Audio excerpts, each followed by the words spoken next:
"This hospital killed my mother," the girl told the millionaire, "and when they reveal who the girl's mother is, everyone is shocked by what they discover. Comment what you thought of this story with a rating from 0 to 10, and let me know which city you're watching from. I really want to know if you liked my story and get to know you better, so subscribe to my channel to support my work. I'm counting on your help." The echo of footsteps reverberated down the cold, white corridor of St. Jude's Hospital as Arthur Smith, 52, walked briskly toward the elevator. He had just finished a meeting about the installation of new MRI machines, a contract that represented months of hard work for his medical equipment company. The characteristic smell of hospital disinfectant filled the air, bringing back memories he preferred to keep buried deep in his mind. It was a typical Thursday afternoon in Springfield, and Arthur just wanted to get home to review his upcoming contracts. His routine had become mechanical in recent years: work, home, loneliness. Since losing his daughter Emily in a car accident 5 years ago, his life was reduced to keeping the company's gears turning, as if that could fill the emptiness in his chest. That's when he heard the screams. "Please, please, someone help me!" The voice was high-pitched, desperate, belonging to a small child. "They took my mom. They lied to me." Arthur stopped mid-corridor, his heart pounding. He turned toward the sound and saw a girl of about 4 running down the halls, her bare feet slapping against the cold floor. Her clothes were dirty and torn, as if she had been sleeping on the streets for days. Her brown hair was tangled, and her eyes were red from crying. "Miss, you can't be in here," a nurse shouted, trying to catch her. "Security, we have a child disturbing the patients." But the girl was fast and desperate. She kept running until her eyes met Arthur's. Something in her gaze froze him. It was pure desperation mixed with a spark of hope, as if she had found her last chance for salvation. Without hesitation, the child ran directly to him and grabbed his leg tightly, her small, dirty hands leaving marks on his grey suit. "Sir, please," she sobbed, looking up at him with large brown eyes full of tears. "They said, my mom left, but I know it's not true. She promised she would never leave me. She promised." Arthur was paralyzed. The girl's voice, her desperate cries, all echoed a distant version of his own pain. He remembered Emily at 4, the way she would run into his arms when she was scared. "What's your name, little one?" he asked, crouching down to her level. "Lily," she replied between sobs. "My name is Lily, and my mom is Sarah. She came here for surgery on her belly, but now they say she left and abandoned me. But that's a lie. My mom would never abandon me." Hospital security finally arrived, along with a severe-looking woman in a white coat. Arthur immediately recognized the director, Evelyn Reed, a 45-year-old woman known for her rigidity and coldness in dealing with patients and staff. "Mr. Smith," Evelyn said in a controlled but clearly irritated voice, "I'm sorry you had to witness this situation. This child has been causing disturbances in the hospital for days. Her mother abandoned her here after being discharged." "That's not true!" Lily screamed, clinging even tighter to Arthur's leg. "My mom didn't leave. She said she was having a small surgery and would come back for me. She always keeps her promises." Arthur looked at Evelyn, then at the child clinging to his leg. There was something about the official version that didn't convince him. "Where was her mother admitted?" he asked. "Mr. Smith, with all due respect, that is none of your business," Evelyn replied curtly. "The situation is already being handled by the proper authorities. The child will be taken to a shelter later today." "No!" Lily began to cry louder. "I don't want to go. I want my mommy. She's here. I know she is. There, hiding her from me." Something in the girl's desperation struck a sensitive chord in Arthur's heart. It was the same pain he had carried for years, the same feeling of loss and abandonment he knew so well. Without a second thought, he said, "I'd like to know more about her mother's case." Evelyn crossed her arms, her eyes narrowing. "Mr. Smith, I appreciate your concern, but this is an internal administrative matter for the hospital. The child's mother, Sarah Collins, 28, was operated on here a week ago. After being discharged, she simply left the hospital and abandoned her daughter. Unfortunately, it's not the first case we've seen. But where is she now? Arthur insisted. We don't know. She simply disappeared, Evelyn replied with a tone that indicated the conversation was over. Lily looked up at Arthur with pleading eyes. Mister, do you believe me? Do you believe my mom didn't abandon me? The word Mister hit Arthur like a punch to the gut. Emily used to call his friends Mister when she was little. For a moment, he saw himself facing a choice that would change everything. He could simply walk away and continue his empty life, or he could extend a hand to a child who desperately needed someone to believe in her. I believe you, Lily, he said softly, placing a hand on the girl's shoulder. Evelyn sighed impatiently. Mr. Smith, I understand your compassion, but this situation has been resolved. The child will be picked up by a social worker within the hour. It's best not to get emotionally involved. But Arthur had already made up his mind. Something about this whole situation wasn't right, and he wouldn't be able to sleep peacefully knowing he had abandoned a child crying for help in the same way. He wished someone had helped his own daughter. I'd like to speak with the doctor who operated on her mother, he said firmly. That won't be possible, Evelyn replied quickly. Dr. Evans is not available to discuss patient cases with third parties. The doctor's name stuck in Arthur's mind. Dr. Evans. At least now he had a starting point. Lily continued to cling to his leg as if he were her only salvation in this hostile world. Uncle Art, she mumbled, creating an affectionate nickname. Are you going to help me find my mommy? Arthur felt his heart clench. He hadn't felt such a responsibility for another person in years. I'll do what I can, little one. Evelyn intervened again. Mr. Smith, I need you to understand that this child cannot remain in the hospital. If you wish to help her, do so through the proper channels. At that moment, Arthur made a decision that would change his life forever. Then that's what I'll do, he said, taking Evelyn's business card. I will look into the proper channels and find out exactly what happened to Sarah Collins. Evelyn became visibly uncomfortable. Mr. Smith, I advise you not to meddle in affairs that don't concern you. Sometimes it's better to accept that some people simply make bad choices. But Arthur was no longer listening. He looked at Lily, who was staring at him with a mixture of hope and fear, and knew he couldn't just turn his back on her. Not this time, not when he had the chance to make a difference in the life of a child who was screaming for help. 3 days had passed since the encounter at the hospital, and Arthur couldn't get Lily out of his mind. The image of the desperate girl clinging to his leg haunted him during business meetings and kept him awake at night. He had spent the last 72 hours making calls and trying to find information about Sarah Collins's whereabouts, but every door seemed to close in his face.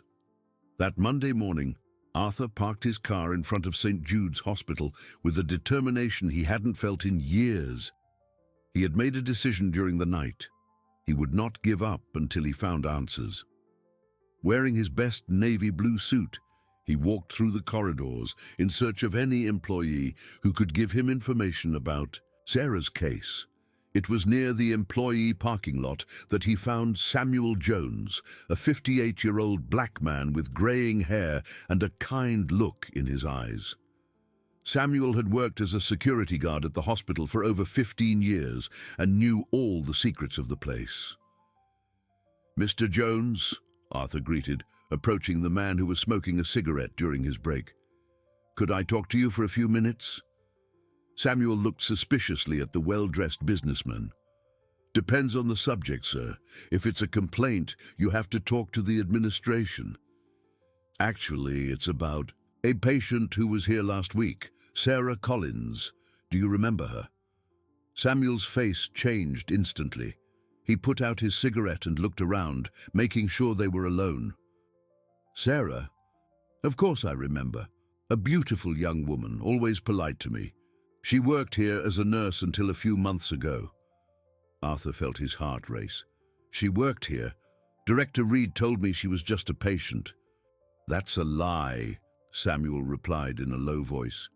Sarah worked in the pediatric ward for over 2 years. An excellent professional, she loved the children, but she was fired very strangely, with no real explanation. What happened exactly? Samuel hesitated, looking around again. Look, sir, I'm just a security guard, but I have eyes and ears. Sarah had been asking a lot of questions about missing files, about medication that arrived but wasn't logged. Then suddenly Mrs. Reed came up with some excuse and let her go. And what about her surgery? Do you know what happened? Samuel's gaze became even more worried. That's the strangest part, sir. Sarah came here last Thursday for a gallbladder surgery she'd been putting off for months. A simple thing, right? But after the surgery, I saw her being taken away in a private ambulance, not a hospital one. I thought it was very strange. Where was she taken? I don't know, sir. But I can tell you one thing. That little girl, Lily, waited for her mother for 3 days straight here in the reception.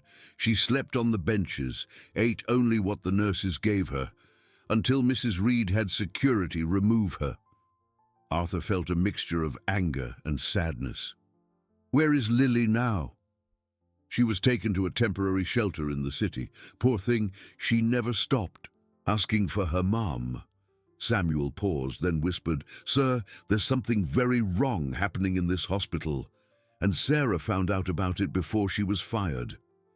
At that moment, Evelyn's harsh voice echoed behind them. Mr. Smith, what are you doing here again? Arthur turned to find the director accompanied by 2 security guards. Her face was red with anger, and she was clearly not happy to see him talking to Samuel. I was just talking to your employee, Arthur replied calmly. Samuel, get back to your post immediately, Evelyn ordered. The guard nodded nervously and walked away quickly, but not before giving Arthur a meaningful look. Mr. Smith, I need you to understand that your persistence in this matter is starting to bother our employees and disrupt the hospital's operations, Evelyn said in a controlled but clearly irritated voice. I just want to understand what happened to Sarah Collins. As a former employee of the hospital, she surely deserves more attention than she's receiving. Evelyn became visibly uncomfortable with the revelation that Arthur knew about Sarah's professional past. Sarah was a problematic employee who was fired for cause. She had issues with alcohol and neglected her duties. That's not true, the voice came from behind them. It was Dr. Peterson, a 48-year-old neurologist who had been working at the hospital for over 10 years. He approached the group with a determined expression. Dr. Peterson, this conversation does not concern you, Evelyn said coldly. Sarah Collins was one of the best nurses who ever worked in my department, Dr. Peterson continued, ignoring Evelyn. I never had any problems with her, and I certainly never saw any signs of alcoholism. Her dismissal was a surprise to all of us. Arthur felt he had finally found an ally. Doctor, do you know anything about her surgery last week? Dr. Peterson looked nervously at Evelyn before answering. I know she was operated on by Dr. Claudio Evans, but I found it strange because gallbladder isn't his specialty. Dr. Evans is a psychiatrist and works mainly with experimental surgeries. Experimental? Arthur asked, a chill running down his spine. Dr. Peterson, Evelyn interrupted sharply, you are violating medical confidentiality. I'm just clarifying the facts, the neurologist replied, and I think we all know there's something wrong with this whole story. Evelyn took a deep breath, clearly trying to control her anger. Gentlemen, this conversation ends here. Mr. Smith, if you insist on disturbing our employees, I will be forced to call the police and charge you with disturbing the peace. That won't be necessary, Arthur said. But know that I won't give up on finding out the truth about what happened to Sarah." Evelyn smiled coldly. "The truth, Mr. Smith, is that some people just make bad choices and abandon their responsibilities. Sarah chose her own convenience over the well-being of her daughter." "And what if I don't believe that? Then you will be wasting your time chasing ghosts," she replied, turning her back, and walking away with the security guards. Dr. Peterson waited for Evelyn to be out of sight before approaching Arthur. "Mr. Smith, can I give you my card? I think we should talk in private about some things I've observed in this hospital." Arthur gratefully took the card. "Doctor, do you know a reliable private investigator? I need professional help to find out what really happened." "I do. Chloe Davis, one of the best in the region. She has worked on cases involving medical irregularities before." Dr. Peterson wrote a number on the back of the card. "Tell her I sent you." Later that day, Arthur was sitting in a small cafe in downtown Springfield, waiting for Chloe Davis. The investigator arrived promptly at 5 o'clock. A 42-year-old black woman with short hair, a sharp gaze, and a firm handshake that exuded confidence. "Dr. Peterson told me about the case," she said, sitting down at the table. "And I have to be honest, there have been rumors about irregularities at St. Jude's Hospital for months. But we've never been able to get concrete proof." Arthur told her the whole story. The encounter with Lily, the conversation with Samuel, Evelyn's evasiveness. Chloe listened attentively, making occasional notes. "The first thing we need to do is locate this child," she said. "Lily might have important information that she doesn't even know she has." "How?" "Children observe everything. They might have seen or heard something about what really happened to their mother." Chloe closed her notebook. "But I have to warn you. If there really is a corruption scheme in this hospital, the people involved won't hesitate to take extreme measures to protect their secrets." "What kind of measures?" "Intimidation, blackmail, destruction of evidence, and if they find out we're investigating, they might try to discredit our investigation or even accuse us of a crime." Arthur thought of Lily, alone and scared in a shelter, waiting for a mother who might be in danger. "I don't care about the risks. This child needs my help." Chloe smiled for the first time. "Then let's start tomorrow.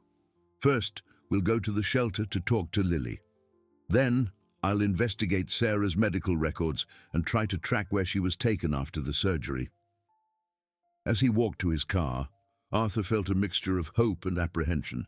He was finally taking concrete action, but he knew he had gotten himself into something much bigger and more dangerous than he initially imagined. That night, he received an anonymous call.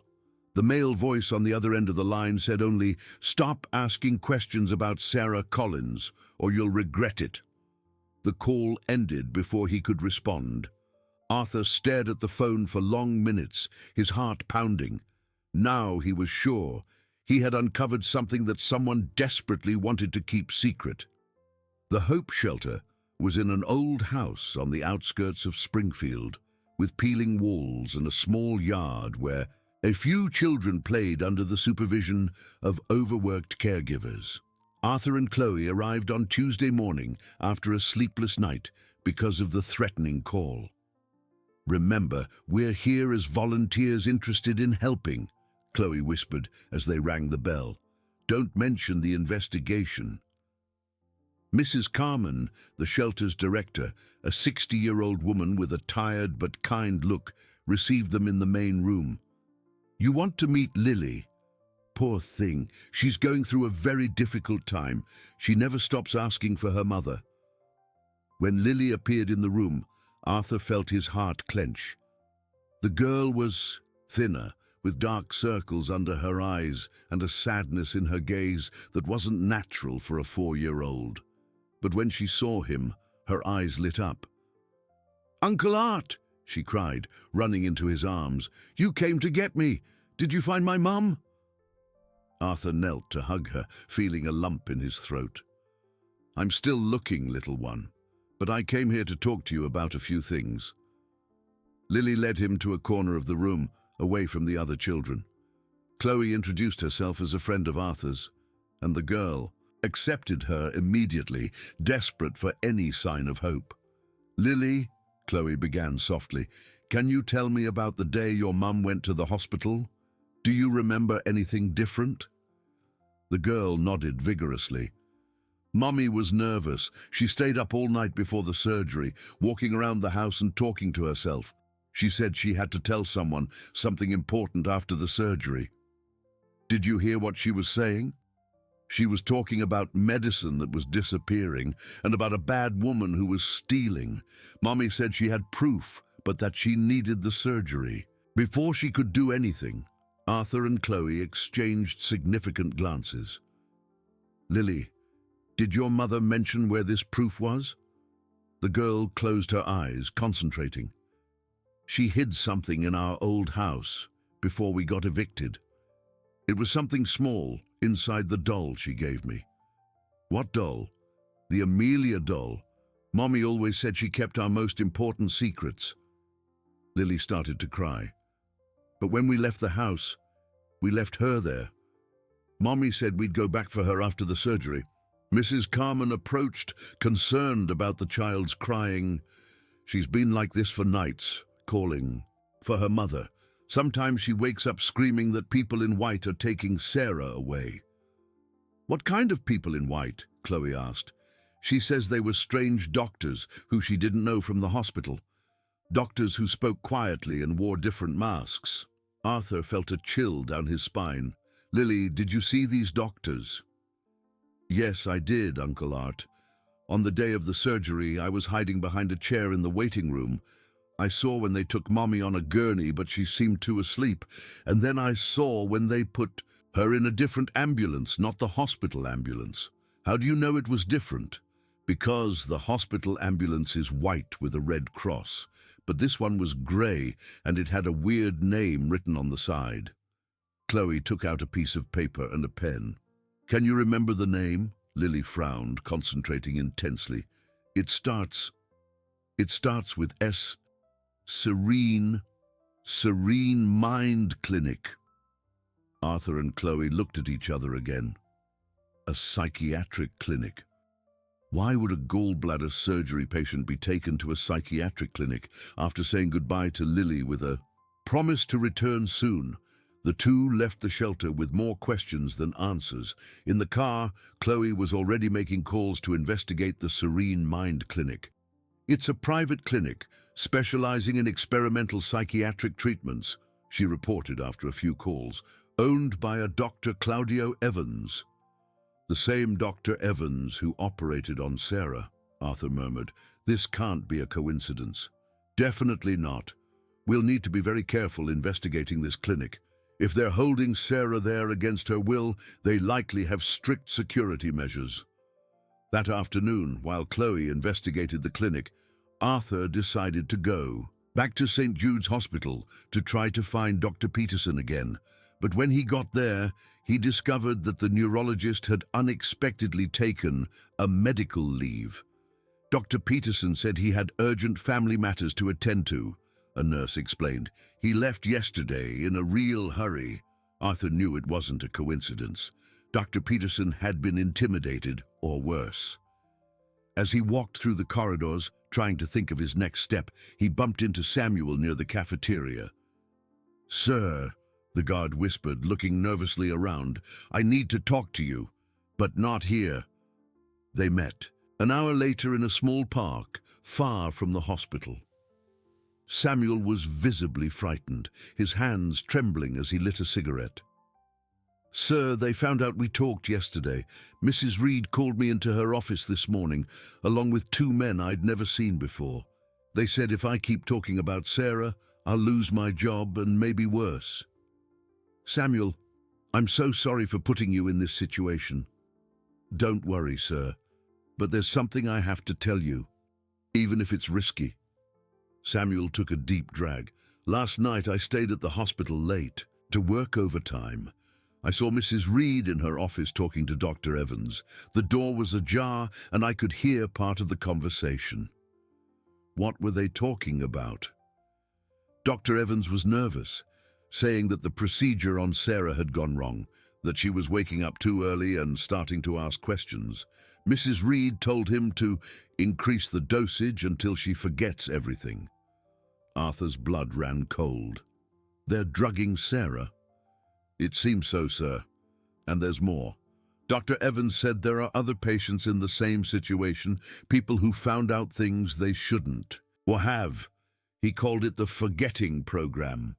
My God, Arthur murmured, they're erasing the memories of people who uncover their schemes. And, sir, Samuel continued, they mentioned you. They said you're asking too many dangerous questions and that you might need the same treatment as Sarah. Arthur felt the danger closing in like a shadow. Samuel, you need to get out of town for a few days, take your family and disappear for a while. I was already thinking about that, sir, but first I wanted to tell you something important. Samuel dropped the cigarette on the ground. Before she was fired, Sarah gave me an envelope asking me to keep it in case something happened to her. She said that if someone came looking for her, I should give the envelope to that person. Arthur took the envelope with trembling hands. It was plain, white, with "For whoever cares about the truth" written in Sarah's delicate handwriting. Inside, he found a small key and a note. This key opens a safe deposit box at the First National Bank, Downtown Branch, number 247. There you'll find the proof you need to find me. Take care of my Lily. She is my life. Sarah. Samuel, you're a hero, Arthur said, putting the envelope in his inner jacket pocket. I just do what's right, sir. That young woman was a good person. She didn't deserve what they're doing to her. Arthur drove straight to the bank, his heart pounding. At the branch, he presented the key and the necessary documents. The employee led him to a private room where the safe deposit boxes were kept. Box 247 was small, but it contained information that would change everything. There were photographs of documents, records of diverted medications, spreadsheets showing discrepancies between official and actual stock, and most importantly, audio recordings on a small digital recorder. Arthur put on the headphones and heard Sarah's voice. If someone is listening to this, it's because something has happened to me. I discovered that Evelyn Reed is diverting expensive oncology drugs and selling them on the black market.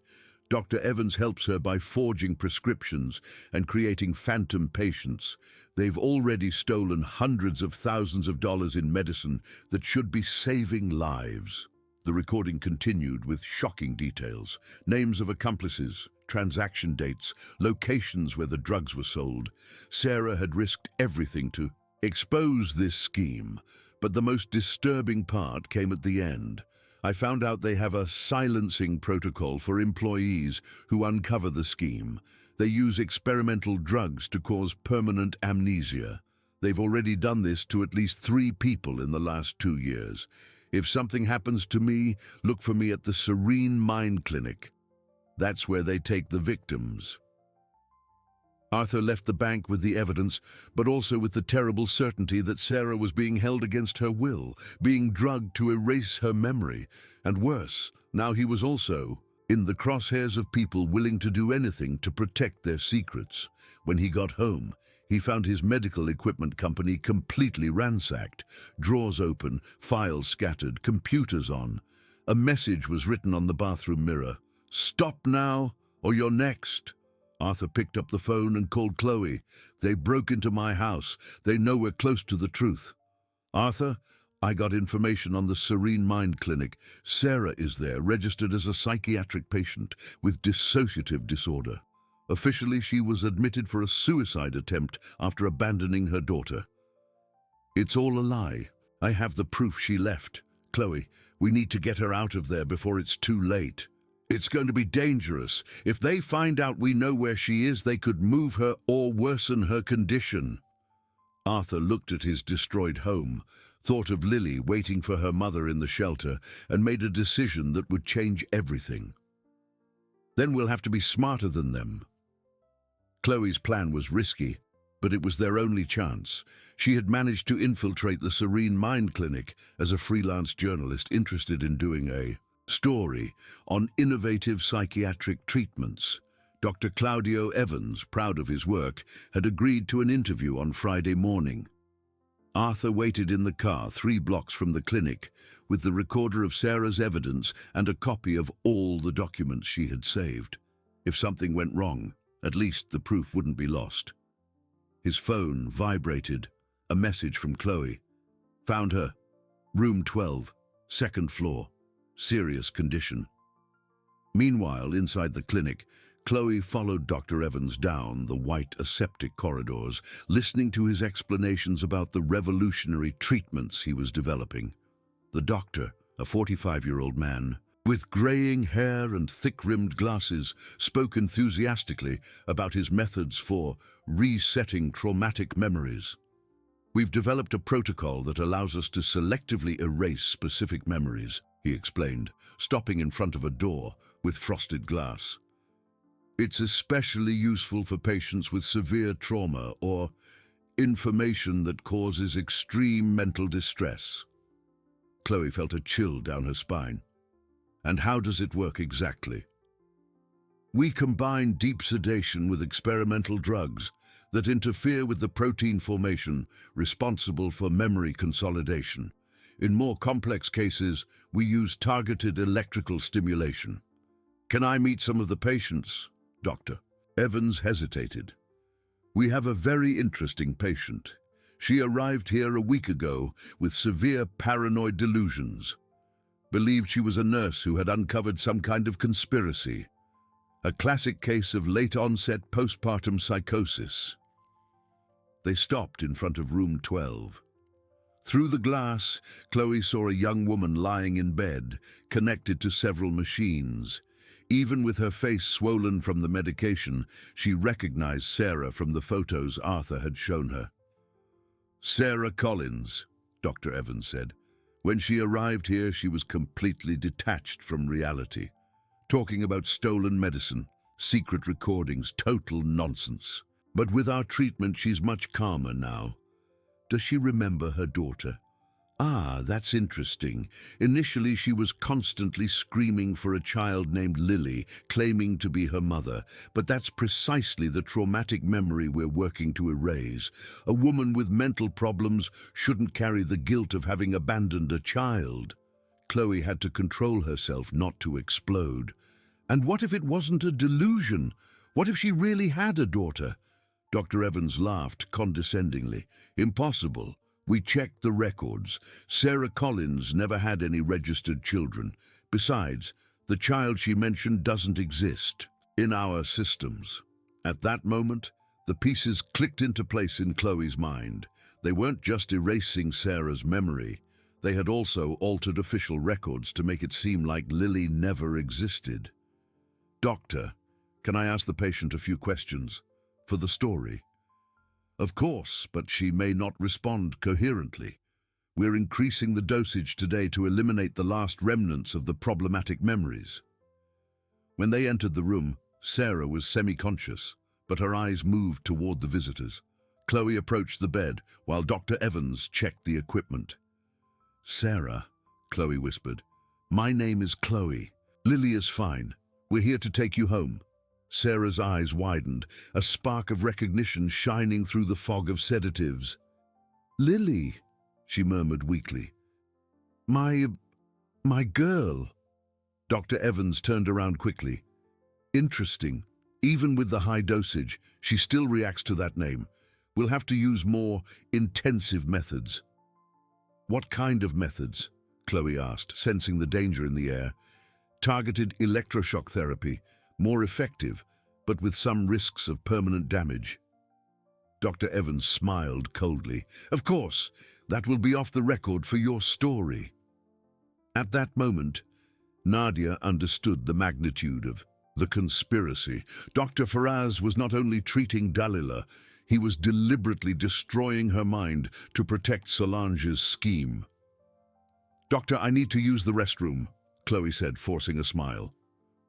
In the hallway, she sent an urgent message to Arthur. Emergency. They're going to use electroshock on her today. We need to act now. Arthur received the message and knew there was no more time for elaborate plans. He grabbed all the documents, put the recorder in his pocket, and headed directly to the clinic's entrance. If he was going to lose everything, at least he would ensure the truth came out. At the reception, he identified himself as a journalist and asked to speak with Dr. Evans about an urgent story. When he was taken to the second floor, he found Chloe coming out of the restroom with a desperate expression. "Arthur, you shouldn't be here." "I can't let them do this to her," he replied, determined. Dr. Evans appeared in the hallway, frowning when he saw Arthur. "Who is this man?" "My cameraman," Chloe improvised quickly. "I didn't authorize any filming," Dr. Evans said, suspicious. That's when Arthur made the bravest decision of his life. He took the recorder out of his pocket and pressed play. Sarah's clear voice echoed down the hall. "I discovered that Evelyn Reed is diverting expensive oncology drugs." Dr. Evans turned pale. "How did you get that?" "Sarah was smarter than you thought," Arthur said. "She knew something might happen to her, so she left evidence. We have documents, photos, recordings. The whole scheme is exposed." "This proves nothing," Dr. Evans stammered, but his voice was trembling. At that moment, Evelyn's voice echoed down the corridor. "It proves more than enough." Everyone turned to see the hospital director approaching, accompanied by 2 security guards. But to everyone's surprise, she didn't look furious. She looked defeated. "Evelyn!" exclaimed Dr. Evans. "How did you know they were here?" "Because I brought them here," she replied calmly. The silence that followed was deafening. Dr. Evans stared at her without understanding, while Arthur and Chloe tried to process what was happening. "I can't take it anymore," Evelyn continued, tears starting to stream down her face. 5 years of doing this, destroying lives, separating families, and when I saw that child in the hospital screaming for her mother, I saw my own past. "What are you talking about?" Dr. Evans asked, nervous. "Sarah is my sister," Evelyn revealed, her voice breaking. "My younger sister, who was adopted when I was 10. I spent my whole life looking for her, hating our parents for separating us. When I found out she was working at my hospital, I felt so jealous. She had a happy life, a daughter who loved her while I was alone and bitter." The confession continued amid sobs. "I started the medication scheme to get money, thinking it would make me happy. When Sarah found out, I couldn't just fire her. I wanted to destroy her happiness, like mine had been destroyed. That's why I engineered this whole situation, to separate her from her daughter, to make her suffer as I had suffered." Dr. Evans tried to interrupt, but Evelyn continued.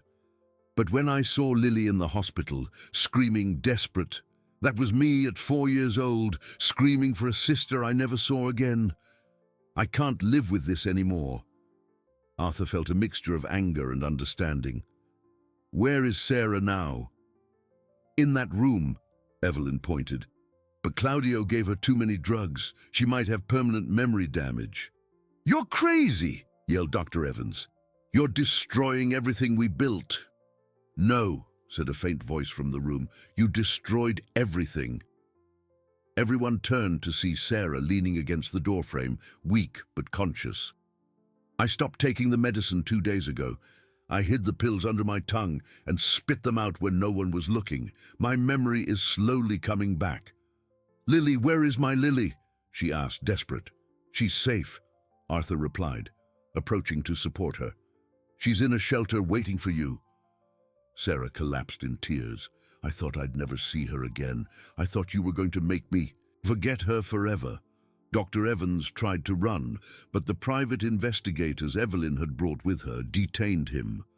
"These are private investigators I hired," she explained. "It's all recorded, the confessions, the evidence, everything." 3 hours later, Arthur was driving through the streets of Springfield with Sarah in the passenger seat, still weak but determined to see her daughter. In the back seat, Chloe was on the phone with the authorities, coordinating the arrests of those involved in the scheme. When they arrived at the Hope Shelter, Lily was playing in the yard. Seeing Sarah get out of the car, the girl froze for a second, as if she couldn't believe it was real. "Mommy," she whispered. "Yes, my love." "It's Mommy," Sarah replied, opening her arms. Lily ran as she had never run before, throwing herself into her mother's arms with such force it almost knocked them over. Mother and daughter cried together, holding on as if they would never be separated again. "You didn't abandon me," Lily sobbed. "I knew you wouldn't abandon me." "Never, my love. I would never abandon you. I love you more than anything in this world." Arthur watched the scene from a distance, feeling a peace he hadn't experienced in years. For the first time since losing Emily, he had managed to save a child, to protect a family. 6 months later, the St. Jude's Hospital scandal had shaken the entire region. Evelyn and Dr. Evans were convicted of diverting medication, kidnapping, and psychological torture. Samuel was promoted to head of security at the hospital under new management.